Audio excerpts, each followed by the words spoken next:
Hello lovely viewers, welcome to my new blog. এই সুন্দর নরম তুলতুলে আজকে ল্যাংচা রেসিপিটা তোমাদের সাথে শেয়ার করব। এটা সম্পূর্ণ ছানার। এটা কীভাবে করলাম এবং পরিমাপগুলো আমি তোমাদের দেখিয়েছি, অবশ্যই সেটা দেখে নেবে। আমি ছবিতে একটা করে তুলে তুলে দেখিয়েছি, সেইভাবে করবে, সুন্দর এভাবেই হবে। আমি 300 গ্রাম ছানাকে আমি ঘরেই কেটে নিয়েছিলাম। ছানাটা দোকানে কেনা নয়, গরুর দুধের নয়, ডেয়ারির প্যাকেটের দুধের ছানা আমি 300 গ্রাম তৈরি করেছিলাম। এখানে এভাবে 300 গ্রামের দুটো বড় বড় বাটির চিনি নিয়ে তার মধ্যে কিছু এলাচ আর ইয়েলো কালার দিয়ে আমি এরকম চিনি একতার করে রসটা তৈরি করলাম। এবার 300 গ্রাম ছানাটাকে ভালো করে যেমন করে মিষ্টি তালু দিয়ে মাখে সেভাবে মেখে নিলাম এবং পরিমাপ মতন আমি এখানে কিছু আমুল পাউডার আর ময়দা দেবো। পরিমাপটা আমি দেখিয়ে দিয়েছি। এখানে 300 গ্রাম ছানার জন্য এখানে 100 গ্রামের মতন আমি আমুল দুধ নিলাম আর সঙ্গে এখানে ময়দা নিলাম, ওরকমই 105 গ্রামের মতো ময়দা নিলাম। এভাবে সবগুলোকে ভালোভাবে মাখবো।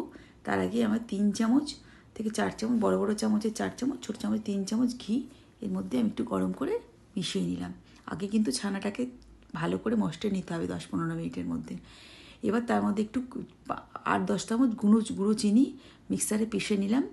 এখানে বেকিং পাউডার হাফ চামচ থেকে বেশি নিলাম। এভাবে সব মিশ্রণটাকে খুব ভালো করে একটু হাতে ঘি নিয়ে সম্পূর্ণ এভাবে মেখে নেব এবং সেটাকে একটা 10-15 মিনিট মশলাতে হবে। এভাবে মশটে একটু রেখে আমি তেলটা গরম করতে দিলাম।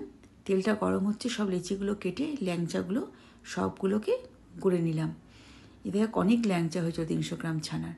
এবার সব ল্যাংচাগুলোকে ভালোভাবে ভেজে তার আগে একটু চিনির রসটাকে, ল্যাংচা ভাজতে ভাজতে একটু চিনির রসটাকে একটু গরম করে নিলাম। ভালোভাবে এরকম ভেজে আঁচ কমিয়ে, আঁচ বাড়িয়ে, তেলটাকে গরম হলে দেবে কিন্তু আঁচটা কমিয়ে, আর হালকা একটু আঁচ বাড়িয়ে আবার আঁচটাকে কমিয়ে সব ল্যাংচাগুলোকে ভেজে আমি একটা একটা করে সব 5টা 6টা করে সব ল্যাংচাগুলোকে ভেজে পাশে রসটা গরম করে রসের মধ্যে দিয়ে দিলাম।